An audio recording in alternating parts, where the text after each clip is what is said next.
Hello guys, अब यहाँ पर मैं आपको अपनी एक नई जो है टाइप्स ऑफ रिएक्शन बताने जा रही हूँ। वो है डिकम्पोजिशन रिएक्शन। डिकम्पोजिशन रिएक्शन जो है जस्ट अपोजिट होती है कॉम्बिनेशन रिएक्शन के। यानी कॉम्बिनेशन रिएक्शन में दो या दो से ज्यादा रिएक्टेंट आपस में कंबाइन करके एक सिंगल प्रोडक्ट बनाते थे और ये रिएक्शन में एक्सोथर्मिक होती थी, हीट निकलती थी। इसमें क्या होता है कि ये अपोजिट है, तो यानी कि इसमें एक सिंगल प्रोडक्ट जो है वो डिकम्पोज हो जाता है और डिकम्पोज होने के बाद दो या दो से अधिक रिएक्टेंट बनाता है। ये रिएक्शन कैसी है? जब अपोजिट है तो ये एंडोथर्मिक रिएक्शन होगी इसमें, और इसमें हीट हमें देनी पड़ती है। अब डिकम्पोजिशन हमारा जो है कई तरह से हम करवा सकते हैं। एक तो हीट हम देकर डिकम्पोजिशन करवा सकते हैं, तो वो हमारा थर्मल डिकम्पोजिशन कहलाता है। यानी कि जब डिकम्पोजिशन को जब हम हीट देकर करवाते हैं तो वो हमारा होता है थर्मल डिकम्पोजिशन। उसके बाद में इलेक्ट्रिसिटी, यानी कि हम उसको इलेक्ट्रोलिसिस से जो है इलेक्ट्रिसिटी देकर डिकम्पोजिशन करा सकते हैं, तो वो इलेक्ट्रोलिसिस हमारा हो गया। तो इस तरह से जब हम कोई कैटालिस्ट उसमें डालकर जो है डिकम्पोजिशन कराते हैं तो वो कैटालिटिक डिकम्पोजिशन हो गया। वो आगे क्लासेस में है। तो खैर यहाँ पर मैं आपको अब बताने जा रही हूँ decomposition reaction. Decomposition of ferrous sulphate crystal, यानी कि फेरस सल्फेट जो क्रिस्टल होता है FeSO4 and 7H2O, ये है फेरस सल्फेट क्रिस्टल का फार्मूला। और इसका हम डिकम्पोजिशन करते हैं, यानी कि डिकम्पोजिशन हीट करते हैं, यानी कि टेस्ट ट्यूब में लेकर हीट करेंगे तो ये क्या होगा, डिकम्पोज हो जाएगा। तो देखिए इसमें करते क्या है कि सबसे पहले इसको करने के लिए हम एक टेस्ट ट्यूब लेते हैं, बॉइलिंग टेस्ट ट्यूब लेते हैं, यहाँ बॉइलिंग ट्यूब लेते हैं। बॉइलिंग ट्यूब हमने ले ली। अब ये जो बॉइलिंग ट्यूब हमने जो ली है, वो जो ट्यूब होती है उसमें करीब हम 2 ग्राम फेरस सल्फेट के क्रिस्टल ले लेते हैं और FeSO4 7H2O, यानी कि ये होते हैं 2 ग्राम हम फेरस सल्फेट के क्रिस्टल लेते हैं और ये ग्रीन कलर होते हैं, यानी कि जब इनको हीट नहीं किया होता जो इसका सॉल्ट होता है वो ग्रीन कलर का होता है। फिर हम लोग क्या करते हैं कि जब टेस्ट ट्यूब में ये क्रिस्टल्स का सॉल्ट हम लेते हैं और फिर जब इसको हम बुनसन बर्नर या स्प्रिट लैम्प से जब हम क्या करते हैं, ये हमारा बुनसन बर्नर है या स्प्रिट लैम्प से भी हम हीट कर सकते हैं। तो जब हीट करते हैं इसको हम क्या करते हैं, टेस्ट ट्यूब जो उसमें 2 ग्राम फेरस सल्फेट के क्रिस्टल है उसको हम होल्डर से क्या करते हैं, उसको पकड़कर और इसको जो है बुनसन बर्नर पे हीट करते हैं। हीट करने के बाद हम ये देखते हैं कि जो इसमें फेरस सल्फेट हमारा होता है वो जो है हमारा हीट की वजह से डिकम्पोज हो जाता है, यानी कि यहाँ पर जो रिएक्शन हुई डिकम्पोजिशन हुई। तो इसलिए और किसके तो कैसे हुई, हीट से हुई। तो यहाँ पर जो डिकम्पोजिशन होता है थर्मल डिकम्पोजिशन होता है। तो इसमें होता क्या है कि सबसे पहले हम यहाँ पर क्या करते हैं कि जो फेरस सल्फेट, यानी फेरस सल्फेट का फार्मूला होता है FeSO4 and 7H2O। अब इसको हम क्या करेंगे, ये ग्रीन कलर का होता है। अब इसको जब हम हीट करेंगे तो ये FeSO4 और जो 7 वाटर ऑफ क्रिस्टलाइजेशन होता है वो अलग हो जाता है इसमें से। फिर FeSO4 को जब हम फर्दर और हीट करते हैं तो ये हमारा FeSO4 ब्लैक हो जाता है Fe2O3, यानी कि फेरिक ऑक्साइड, यानी Fe2O3 में, यानी आयरन का ऑक्साइड फेरिक ऑक्साइड में ये ब्लैक होता है। और सल्फर डाइऑक्साइड और सल्फर ट्राइऑक्साइड गैसेस इससे निकलती हैं। अब हमारा क्या होता है कि यहाँ पर एक बात ये ध्यान रखते हैं कि जब हम टेस्ट ट्यूब को जब हीट करते हैं उसमें 2 ग्राम फेरस सल्फेट का जो है सॉल्ट डाला और टेस्ट ट्यूब ये हमारी ये बुनसन बर्नर है और टेस्ट ट्यूब को हमने होल्डर से पकड़ के ऐसे हीट कर रहे हैं। तो इस टेस्ट ट्यूब को हम क्या करते हैं, मान लीजिए ये टेस्ट ट्यूब है हमारी, तो जब इसको हीट करें तो अपनी तरफ इसको पॉइंट नहीं करेंगे टेस्ट ट्यूब को, क्योंकि जो भी गैसेस या एफरवेसेंस निकलेंगी वो हमारी नाक में चली जाएंगी। तो और उसके बाद में या फिर हम अपने नेबर जो स्टूडेंट्स हैं उनकी तरफ भी पॉइंट आउट, इसको ऐसे हम करते हैं। अब क्या होता है, that means do not point the mouth of boiling tube at your neighbours और योर सेल्फ। अब हमारा क्या होता है कि क्योंकि ये हमारा फेरस सल्फेट के क्रिस्टल में सल्फर डाइऑक्साइड और सल्फर ट्राइऑक्साइड निकल रही, सल्फर डाइऑक्साइड और सल्फर ट्राईऑक्साइड गैसेस हमारी निकल रही है। तो इसमें सल्फर की स्मेल आती है। तो ये जो इसकी यहाँ से गैस निकलती है सल्फर डाइऑक्साइड, तो उससे हमारे कैरेक्टरिस्टिक ऑर्डर ऑफ सल्फर यानी कि सल्फर की स्मेल आती है। उससे पता चलता है कि ये फेरस सल्फेट जो क्रिस्टल है वो क्या हो गया, हमारा डिकम्पोज हो गया। अब हमारा क्या करते हैं, तो ये हमारी क्या हो गई कि फेरस सल्फेट को क्रिस्टल को जब हम डिकम्पोज करते हैं तो ये हमारी क्या हो गई, डिकम्पोजिशन रिएक्शन हो गई। अब इसमें क्या हुआ, यानी कि एक देखो हमारा क्या था, सिंगल हमारा रिएक्टेंट था फेरस सल्फेट, और वो हमारा टूट गया फेरिक ऑक्साइड। सबसे पहले तो वाटर ऑफ क्रिस्टलाइजेशन निकल गया, फिर फेरस सल्फेट हमारा टूट गया फेरिक ऑक्साइड में, सल्फर डाइऑक्साइड और सल्फर ट्राइऑक्साइड में, यानी फेरिक ऑक्साइड में हमारा टूट गया। अब हमारा क्या होता है कि ये जो नेक्स्ट हमारी एक रिएक्शन है वो है डिकम्पोजिशन ऑफ लेड नाइट्रेट। तो नाइट्रेट का डिकम्पोजिशन कैसे होता है कि जैसे हमारा फेरस सल्फेट का डिकम्पोजिशन हुआ था वैसे हमारा लेड नाइट्रेट का यहाँ पर डिकम्पोजिशन है। लेड नाइट्रेट का भी डिकम्पोजिशन होता है।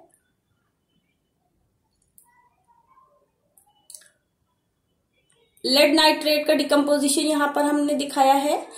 तो यहाँ पर क्या होता है, इस जो है लेड नाइट्रेट, यानी लेड नाइट्रेट का फार्मूला क्या होता है, PbNO3, अब Pb पे 2 चार्ज होल ट्वाइस, यानी लेड नाइट्रेट का ये फार्मूला है PbHNO3 का होल ट्वाइस, लेड नाइट्रेट।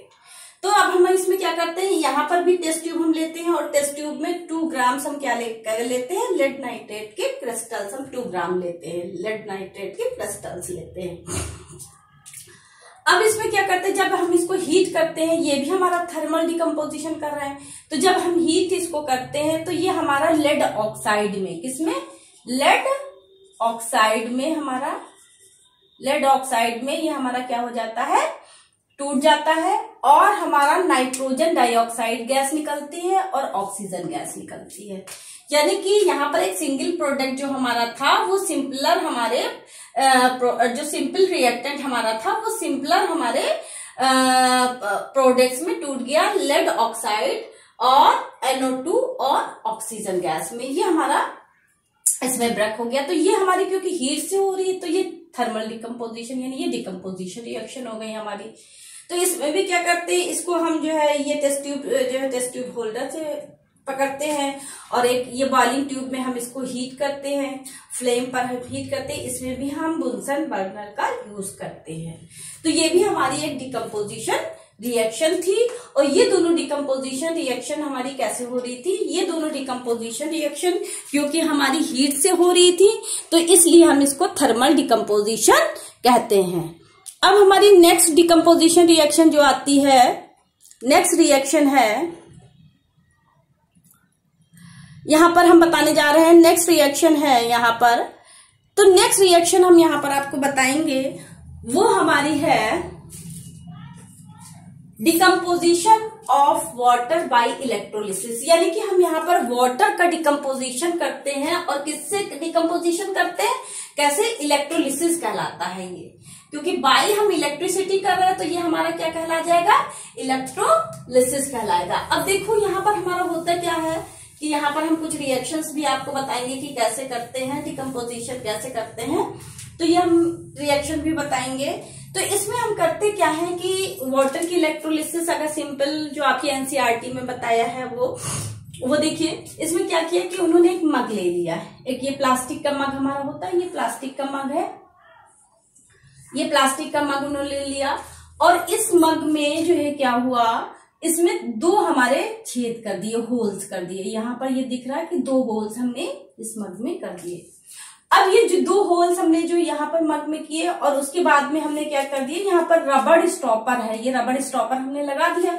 और रबड़ स्टॉपर लगाने के बाद ये जो है हमारा क्या किया, हमने इसके अंदर 2 इलेक्ट्रोड हमने डाल दिए। ये जो इलेक्ट्रोड हमारे थे ग्रेफाइट रॉड होते हैं, ये इलेक्ट्रोड ग्रेफाइट रॉड के बने होते हैं। और ये जो है हमने 2 इलेक्ट्रोड इसके अंदर डाल दिया। एक इसमें से क्या होगा, कैथोड होगा जो निगेटिव होगा, और इसमें एक एनोड होगा जो हमारा पॉजिटिव होगा। ठीक है, फिर हमने क्या किया कि इसमें जो है ये जो हमने जो 2 इलेक्ट्रोड डाले हैं, ग्रेफाइट इलेक्ट्रोड डाले हैं, इसमें एक कैथोड है और एक एनोड है।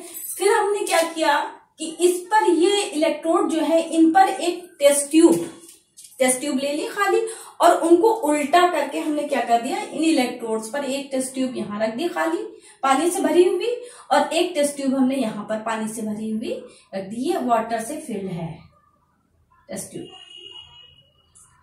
अब जब हमने यहाँ पर दोनों टेस्ट ट्यूब रख दी, अब क्या होगा कि फिर उसके बाद हमने क्या किया कि यहाँ पर इसके अंदर ये जो हमारा था, ये बहुत अच्छे प्रिकॉशन से करते हैं, ये हमारा जो जग था इसके अंदर हमने यहाँ पर वाटर को फिल कर दिया। ये देखिए वाटर है, ये हमने वाटर यहाँ पर ये इसके अंदर फिल कर दिया। अब वाटर फिल करने के बाद अब हम क्या करेंगे, इसकी इलेक्ट्रोलिसिस कराएंगे। तो इलेक्ट्रोलिसिस करवाने के लिए इलेक्ट्रिसिटी की जरूरत होगी। तो इलेक्ट्रिसिटी के लिए हम क्या करते हैं, यहाँ पर इसका कनेक्शन हम एनोड और कैथोड का कनेक्शन यहाँ पर हम वायर से क्या कर देते हैं, एक 6 वोल्ट बैटरी है, हम उससे इसको कनेक्ट कर देते हैं। तो इसको कनेक्ट करने के लिए हम क्या करते हैं, वैसे बैटरी को हम कैसे दिखाते हैं, ये देखिए ये एक सेल है, ये पॉजिटिव टर्मिनल है, ये नेगेटिव टर्मिनल है। तो ऐसे बहुत सारे सेल जब आपस में मिल जाते हैं तो ये एक बैटरी बन जाती है। तो बैटरी हम इस तरह से दिखाते हैं वैसे। तो हमने बैटरी, और ये बॉक्स के अंदर है, यानी कि ये पूरा हिस्सा इस बॉक्स के अंदर है। अब हमने ये बैटरी लगा दी, बैटरी को हमने प्लग लगा दिया। अब क्या हो गया, यहाँ पर वाटर की इलेक्ट्रोलिसिस होने लगी। और वाटर की इलेक्ट्रोलिसिस होने का मतलब कि यहाँ पर हमारा क्या हो गया, वाटर टूटने लगा। वाटर किसमें टूटेगा, हाइड्रोजन ऑक्सीजन का बना होता है वाटर। तो ये जो है हाइड्रोजन और ऑक्सीजन में वाटर टूटने लगा। तो देखो होता क्या है, इसमें थोड़ा सा हम सल्फ्यूरिक एसिड भी डालते हैं, इसमें वाटर में थोड़ा सा H2SO4 भी डालते हैं, सल्फ्यूरिक एसिड। तो वो क्या करता है, वो जो है सल्फ्यूरिक एसिड जो है हाइड्रोनियम आयन जो है जल्दी से हमारा बनाता है। तो क्या हो गया, जब हमने वाटर की रिएक्शन, वाटर यहाँ पर हमने किसकी प्रेजेंस में इलेक्ट्रोलिसिस करा रहे हैं, इलेक्ट्रिक की प्रेजेंस में। यहाँ पर इलेक्ट्रिक है और यहाँ पर इलेक्ट्रिक, और इसमें जो है हमने H2SO4 डाला है। तो H2SO4 जो हमारा ब्रेक होता है किसमें, H+ और SO4 माइनस में ब्रेक होता है। तो ये जो हमारा इसमें ब्रेक हुआ, तो ये H जो है हमारा क्या हो गया, यहाँ पर ये जो H है, देखिए वाटर O, ये इस तरह से होता है वाटर, और ये जो लोन पेयर है यहाँ पर, ये जो H+ हमारा है, ये एक H+ यहाँ पर क्या करेगा, ये लोन पेयर लेगा। तो यहाँ पर क्या बन जाएगा, H3O+, यानी कि इस ऑक्सीजन पे जब ये इलेक्ट्रॉन ले लेगा तो इस ऑक्सीजन पे प्लस चार्ज आ जाएगा। तो यहाँ पर क्या हो जाएगा, H3 हो गया O+। इसको कहते हैं हाइड्रोनियम आयन। इसको गाइस क्या कहते हैं, हाइड्रोनियम आयन। अच्छा, अब हमारा वाटर क्या होगा, अब हमारा वाटर ब्रेक हो गया H+ एंड OH- में। यानी कि अगर वाटर हमारा देखें तो जनरली यही मानते हैं कि H+ और OH- जो है हमारा ये जो है ब्रेक हुआ। तो अब क्या होगा, एट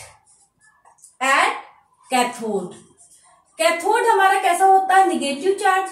कैथोड निगेटिव चार्ज, यानी इस पे इलेक्ट्रॉन जो है हमारे अधिक होते हैं, कैथोड पर इलेक्ट्रॉन अधिक होते हैं, तो ये निगेटिव चार्ज होता है।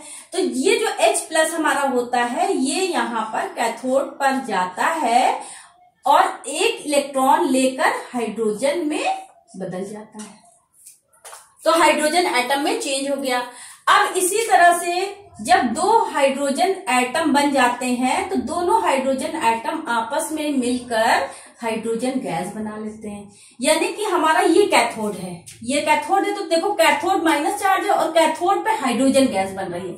यानी कि यहाँ पर जो हमारी बनेगी वो क्या बनेगी, यहाँ पर देखिए लिखा हुआ हाइड्रोजन गैस हमारी कैथोड पर बनेगी। ये हमारा कैथोड है, यहाँ पर हाइड्रोजन गैस बनेगी। अब हमारा क्या हो गया, इसी तरह अब देखिए एट एनोड पे, एट एनोड अगर हम देखें तो एनोड पे क्या होता है, तो एनोड हमारा पॉजिटिव चार्ज होता है, तो वहां पर OH- जाएगा। ठीक है, अब OH- क्या करेगा, एक इलेक्ट्रॉन अपना देकर, एक इलेक्ट्रॉन अपना देकर किसमें चेंज हो जाएगा, OH में चेंज हो जाएगा। अपना एक इलेक्ट्रॉन इसने एक इलेक्ट्रॉन निकाल दिया और ये चेंज हो गया OH में। और इस तरह के जब 4 OH मिलेंगे, अब देखिए ऑक्सीजन, अब ये OH हमारे क्या होंगे, यही OH हमारा क्या बनाएगा, ऑक्सीजन बनाएगा, यानी O2 बनाएगा। तो अब यहाँ पर O कितना है, 2, और यहाँ पर O यानी कि 2 OH होने चाहिए। तो चलिए 2 OH हमने यहाँ लिया, तो जब 2 OH हमने यहाँ ले लिए तो हाइड्रोजन यहाँ पर कितनी हो गई, हाइड्रोजन हमारी 2 हो गई, ऑक्सीजन 2 हो गई। तो ऑक्सीजन ये 2 है और हाइड्रोजन देखिए हमारी 2 यहाँ पर, यानी कि अब यहाँ पर वाटर बनता है। देखो H2O, ऑक्सीजन गैस बनती है प्लस वाटर बनता है। तो अब देखिए ऑक्सीजन गैस तो O2 तो हो गई, अब यहाँ पर हमारी हाइड्रोजन कितनी है, 2। अब यहाँ पर कितने ऑक्सीजन है यहाँ पर, यानी कि ये 2 वाटर के मॉलिक्यूल हो तब यहाँ 2 ऑक्सीजन हो जाएगी। तो 2 ऑक्सीजन ये और 2 ऑक्सीजन ये, तो यानी कि 4 ऑक्सीजन अगर यहाँ पर हम करते 4 OH के मॉलिक्यूल हम ले ले, 4 OH ले ले, तो ये हमारा क्या बना देंगे, ऑक्सीजन गैस का एक मॉलिक्यूल और 2 वाटर के मॉलिक्यूल बनाएंगे। तो अब हमारा क्या हो गया, तो देखो यहाँ पर हमारी एनोड पर क्या बन गई, यानी 4 मॉलिक्यूल, 1 मॉलिक्यूल ऑक्सीजन और 2 मॉलिक्यूल वाटर का बनाता है। यानी कि यहाँ पर हमारी एनोड पर हमारी क्या बनेगी, ऑक्सीजन गैस हमारी एनोड पर बनेगी। अब यहाँ पर एनोड से फिर हम क्या करते हैं, हम बहुत ही अच्छे से केयरफुली हम क्या करते हैं, इन टेस्ट ट्यूब को यहाँ से उतार के फिर इन जो है ऑक्सीजन और हाइड्रोजन की इसके अंदर कौन सी गैस है उसका टेस्ट करते हैं। तो ऑक्सीजन के पास अगर जलती हुई मैच अगर बॉक्स मैच स्टिक ले जाते हैं तो वो क्या हो जाती है और तेजी से जलने लगती है। तो हम ये देखते हैं कि ये हमारी एक टेस्ट ट्यूब में ऑक्सीजन और एक टेस्ट ट्यूब में हाइड्रोजन हमारी यहाँ पर हमें मिलती है। तो ये हमारी थी डिकम्पोजिशन बाय इलेक्ट्रोलिसिस, यानी कि हम इलेक्ट्रिसिटी देकर डिकम्पोजिशन कर रहे हैं। तो ये डिकम्पोजिशन हमारा क्या कहलाया, इलेक्ट्रोलिसिस कहलाया। तो यहाँ पर वाटर किसमें टूट गया, वाटर टूट गया हाइड्रोजन और ऑक्सीजन में टूट गया। तो ये हमारी कैसी रिएक्शन हुई, ये डिकम्पोजिशन रिएक्शन हमारी हुई। और ये हमारी क्या हुई, नेक्स्ट हम जो देखते हैं ये हमारी डिकम्पोजिशन रिएक्शन हुई। नेक्स्ट हम यहां पर देखेंगे, नेक्स्ट रिएक्शन हमारी है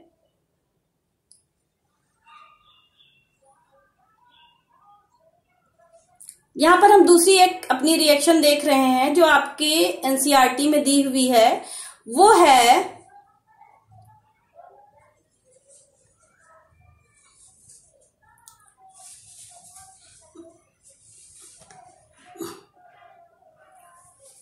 वो हमारी रिएक्शन है डिकम्पोजिशन ऑफ सिल्वर क्लोराइड। यानी कि हम यह क्या करते हैं, सिल्वर क्लोराइड यानी कि AgCl, सिल्वर क्लोराइड किसको कहते हैं, AgCl को कहते हैं सिल्वर क्लोराइड। तो सिल्वर क्लोराइड का हम क्या करते हैं, सॉल्ट लेते हैं और ये सॉल्ट यहाँ पर ये चाइना डिश है, इस चाइना डिश में हम सिल्वर क्लोराइड का सॉल्ट लेकर इसको हम क्या करते हैं, सनलाइट, ये विंडो हमारी है, इसको सनलाइट में जब ये रखते हैं तो हम ये देखते हैं जो सिल्वर क्लोराइड होता है यानी कि जो AgCl होता है वो हमारा ब्रेक हो जाता है Ag में और क्लोरीन गैस में। यानी कि AgCl जो है किसमें, Ag में और क्लोरीन गैस में ब्रेक हो जाता है। ये सॉल्ट जब हमारा पहले तो ये कैसा होता है, व्हाइट होता है, लेकिन जब ये डिकम्पोज हो जाता है सनलाइट से, ये डिकम्पोज हो जाता है तो ये ग्रे कलर का हो जाता है। ग्रे कलर का क्यों हो जाता है, क्योंकि क्लोरीन गैस यहां से निकलती है। तो देखो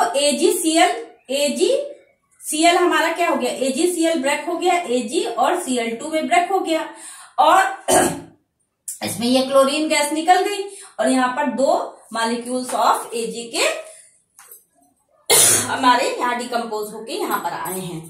इसी तरह से हम क्या करते हैं, सिल्वर ब्रोमाइड का भी सॉल्ट इसी तरह से, ये जो है AgCl का सॉलिड सॉल्ट होता है, ये व्हाइट होता है। इसी तरह लेड ब्रोमाइड का भी हम सॉल्ट लेते हैं और सॉल्ट लेने के बाद हम क्या करते हैं, इसको जैसे ही हम जो है AgBr का सॉल्ट लेते हैं और इसको सनलाइट में रखते हैं, ये सनलाइट है, सनलाइट में इसको रखते हैं तो ये Ag बिल्कुल यहाँ से डिकम्पोज हो जाता है, अलग हो जाता है और ब्रोमीन गैस यहाँ से निकलती है। तो AgBr जो है हमारा यहाँ पर क्या हो जाता है, Ag यहाँ पर हमारा डिकम्पोज हो जाता है और ब्रोमीन गैस हमारी निकल जाती है। ये भी व्हाइट कलर का होता है और ये हमारा जो है डिकम्पोजिशन ऑफ सिल्वर क्लोराइड था और डिकम्पोजिशन ऑफ सिल्वर ब्रोमाइड था। एक क्वेश्चन हमारा एनसीईआरटी में है कि जब उन्होंने नीचे देखिए उसमें है बेरियम हाइड्रोक्साइड रिएक्ट करता है अमोनियम क्लोराइड से, तो ये रिएक्शन मतलब ये जो रिएक्ट करता है तो ये रिएक्शन हमारी जो है क्या बनाता है, BaCl2 बनाता है और अमोनियम हाइड्रोक्साइड बनाता है। यानी कि बेरियम हाइड्रोक्साइड रिएक्ट करता है बेरियम क्लोराइड से, तो ये बेरियम क्लोराइड और बेरियम हाइड्रोक्साइड जब रिएक्ट करता है अमोनियम क्लोराइड से, तो ये बेरियम क्लोराइड जो है प्रेसिपिटेट हो जाता है और ये जो हमारा क्या हो जाता है, अमोनियम हाइड्रोक्साइड बनता है और ये तुम्हारी एंडोथर्मिक रिएक्शन होती है। तो ये हमारे एनसीईआरटी के ये हमारा था, इसमें डिकम्पोजिशन रिएक्शन के बारे में बताया गया है। तो वैसे तो बहुत सारी डिकम्पोजिशन केमिस्ट्री में है, लेकिन जो आपकी एनसीईआरटी में यहाँ मेन जो है डिकम्पोजिशन रिएक्शन दी थी उसका यहाँ पर हमने आपको एक्सप्लेन किया है। तो ये हमारा हो गया डिकम्पोजिशन रिएक्शन हमारी कैसे होती है और क्या होता है, ये उसके बारे में था।